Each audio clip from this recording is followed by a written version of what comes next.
我们都知道郑和下西洋的故事，那么今天英文版它来了，一起来听 Voyages of Discovery. In modern times, we honor the bravery of astronauts. We look up into the sky and wonder if they will ever return from their voyages into the great unknown. It is hard to believe, but only a short while ago, our own Earth was as vast and unknown as space is today. Only 500 years ago, most of the Earth was unmapped. Sailing too far away from land was as dangerous then as it is today for astronauts to sail into outer space.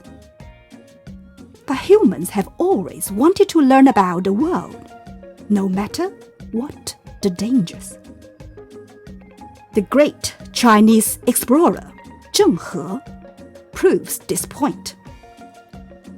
In 1405, at the request of the emperor, he left China for the first of 8 voyages of discovery that he made between 1405 and 1433.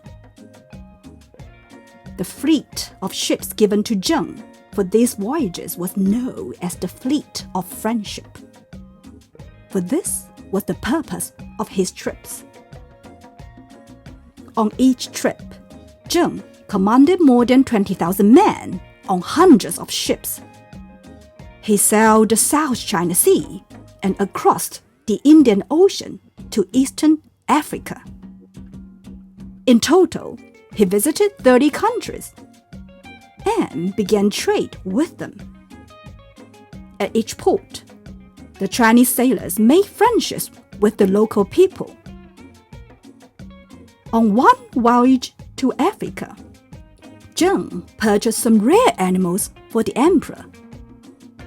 He paid fair prices for a lion, a leopard, an ostrich, and a giraffe, and then brought them to the emperor's palace. On each return visit, the locals remember the Chinese sailors and honor them with gifts and royal receptions. It can be said that Zheng's 8 voyages of discovery were important because people learned more and more about the earth that lay beyond China's shores. Equally important, however, were the friendly diplomatic relations that were begun so long ago. In 1419, 17 countries sent ambassadors back to China with Zheng.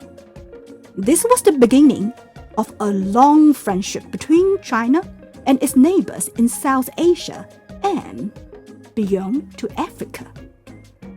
希望你喜欢今天的故事，我们下次见。